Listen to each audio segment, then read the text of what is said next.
Sebagai bentuk kepedulian terhadap korban kebakaran di Desa Tanjung Atap, Kecamatan Tanjung Batu, Pramuka SMA Negeri 1 Tanjung Batu melakukan penggalangan dana. Pembina Pramuka SMA Negeri 1 Tanjung Batu, Al-Faruq Muslimin mengungkapkan, penggalangan dana dilakukan selama 3 hari ke depan, mulai Jumat 13 Mei. Setelah itu akan dilakukan akumulasi pendapatan selama 3 hari tersebut. Dana yang terkumpul akan diserahkan kepada korban kebakaran di Desa Tanjung Atap.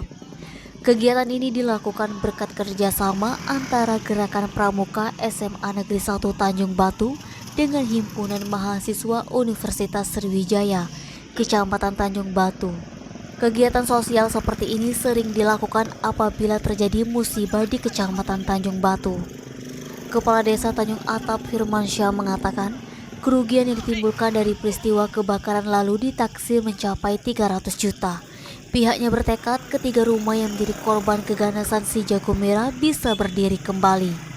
Eti, Sumeko TV melaporkan.